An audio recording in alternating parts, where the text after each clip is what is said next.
The religion of the future will be a cosmic religion. It should transcend personal God and avoid dogma and theology. Can you feel it? A sort of anticipation growing stronger and stronger? Another way of putting it is time is speeding up. I've heard that discussion for a while now.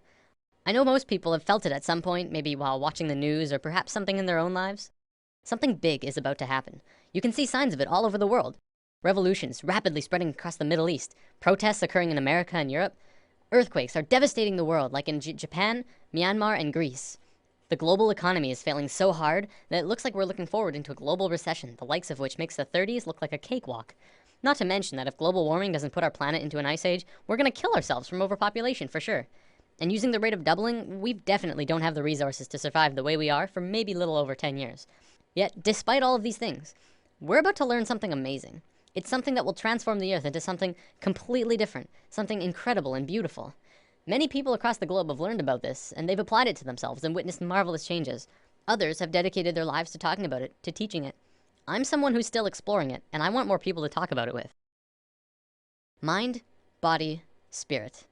This is the sacred trinity that allows us life on Earth. Without even one of these three, we could not function properly. Yet, in today's world, we only really truly understand two of the three. We have scientifically mapped the mind and the body. We understand next to every aspect about each of them. Yet, what do we really know about the spirit, the soul? What is it? Where does it come from? For centuries, religions have been the primary source for answers pertaining to the soul, but they're not concrete. Many different religions have a different answer and ideas about how things work on this level. Recently, however, a discovery was made, which led to new discoveries and further discoveries. These incredible insights went largely unnoticed by the global community, and while governments and secret services of the world acknowledged them, it wasn't something that really got to the masses. Today, this information is still slowly coming out, and I'm going to share it with you.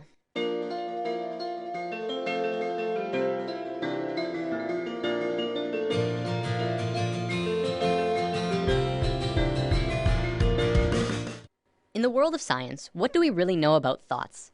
We know we can measure them. By hooking up scanners, you can measure the frequency that are emitted when you think them. They're measurable, yet there isn't anywhere specific in the brain that holds them. Is it possible that you create your thoughts outside your mind? Maybe not. But is it possible that you create your thoughts into the external world from your mind? This is what we're going to talk about today. Have you ever had a moment where you knew exactly what someone else was going to say about 2 or 3 seconds before they even started talking? Do you have a shared connection between a loved one or a pet where you can always tell exactly how the other is feeling or what they're thinking of, even if they're not really around? Have you ever met someone that you really got bad vibes from and your intuition turned out right? We've all had experiences like these at least a few times, some many more than others. There are even a few people who can kind of tap into this experience quite easily. I believe one of the terms for it is psychic. Let's say for the sake of discussion that when you think of something, anything, it appears right in front of you.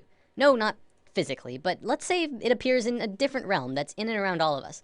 We'll just assume for now that it's not something that we're consciously aware of, and it's something that we're going to discuss later on. For now, let's just call it the thought realm. When you're doing something, you start by thinking about it. Whether you're building a pool in your backyard or making a sandwich, you have to have thought of it first. Even the subconscious thoughts for things like walking and breathing. They shouldn't be anything new to us. We think of things before we do them, even if it's a split second before them. This is just how we function, and our physical actions match the thoughts that we've created. You might say that you move through your thoughts, turning non-physical ideas into physical actions. When an inventor gets an idea, this idea can quickly spread throughout all of his colleagues and friends. Ideas and thoughts are spreadable. Multiple people can hold on to the same idea at once, allowing them to grow and develop further. In this scenario, don't think of thoughts as separate, but as a whole that everyone is latching onto. Of course, because we can't physically see this realm of thoughts, we can't tell exactly what the original idea was, only the interpretation that they describe using functions like speech and body language, as well as our own intuition, which is how thoughts connect to each other. Because of this, we add a bit of our own creation to the mix, our own spice, while still working towards the same common goal. A social gathering is another good example of this at work too. People gathering together because they share the same ideas, thoughts, and emotions as the rest of the people there. An example could be a college course on architecture. People interested in architecture would attend the course because they share the same interest mentally. This shouldn't be anything mind-blowing. It's our day-to-day lives, just from a different perspective.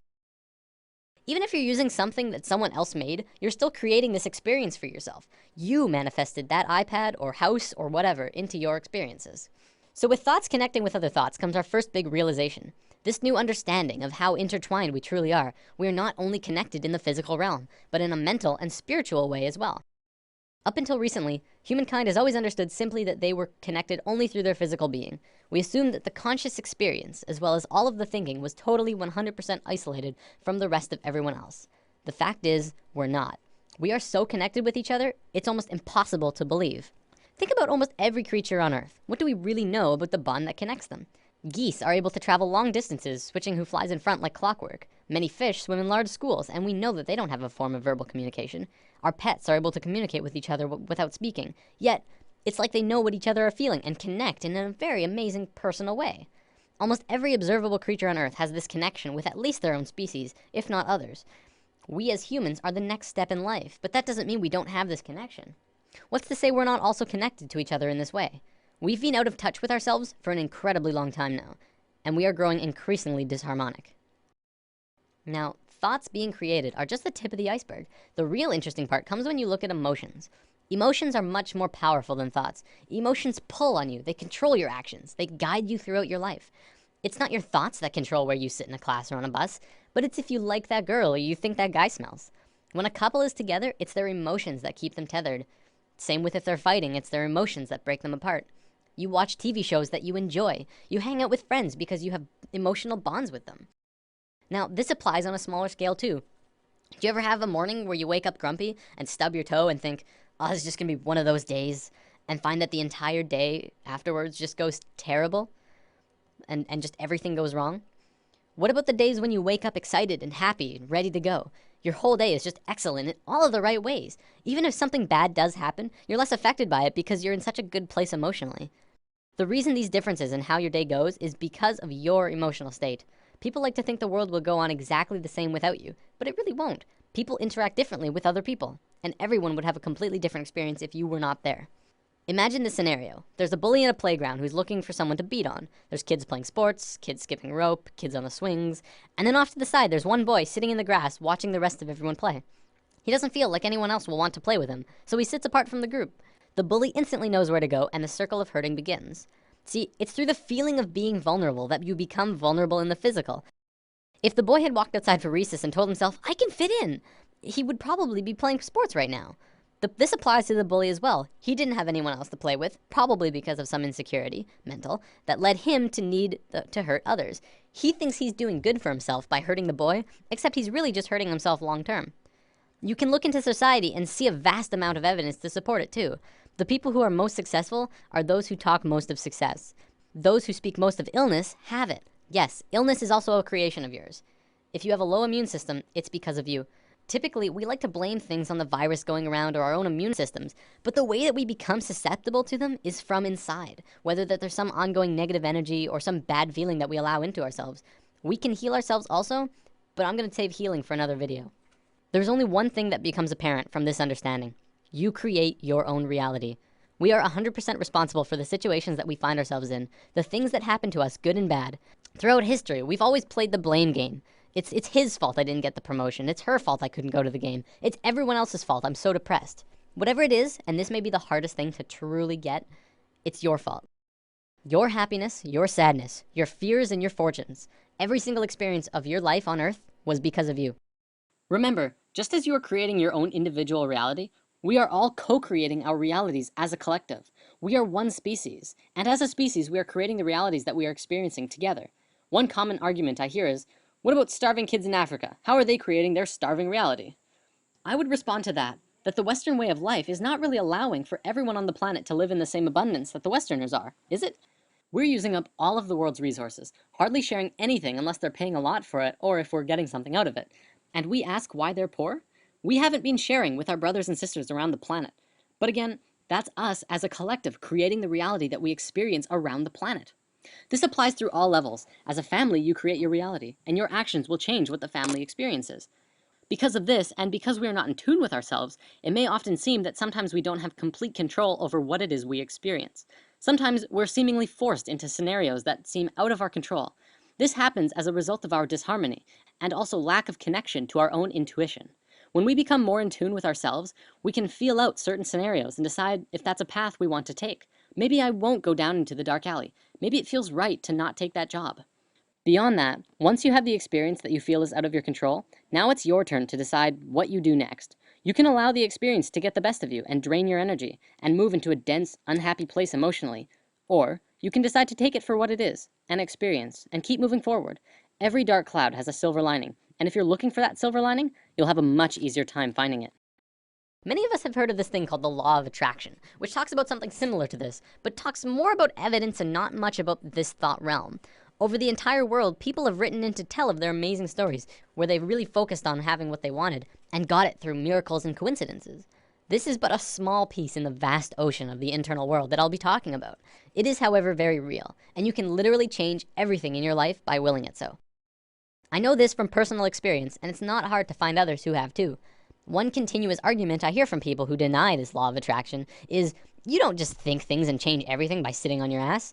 To which I reply, exactly. You never stop moving. Just change your mindset and continue on with your life. Create your emotions in your mind, then move into them physically. Don't let your emotions control you. Pull your thoughts into the physical realm.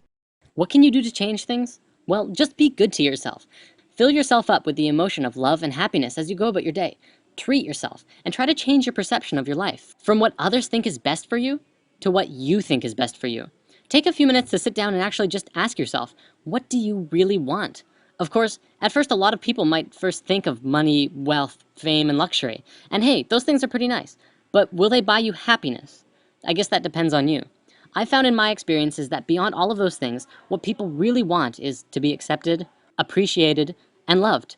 By giving that to others, you will in turn get that back, and the bond that connects you to everyone around you will strengthen so much further. I want to bring up one more thing before I run out of time. There was a scientist in Japan a few years back who made an incredible discovery, but one that also went largely unnoticed or recognized by the global scientific community.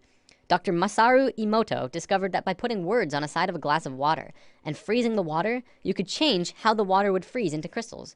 On a jar that said, "I love you," this is how the water crystal froze. On a jar that said, "You make me sick, I want to kill you," it froze like this. If thoughts can do that to water, just imagine what thoughts can do to us. Well, looks like I'm about out of time for today. Before I go, I want to leave you with words to sit on. For anyone who is looking for direction right now. You can have, do, or be anything you want. Namaste. Thanks for listening. There's nothing you can do that can't be done. Nothing you can sing that can't be sung. Nothing you can say, but you can learn how to play the game.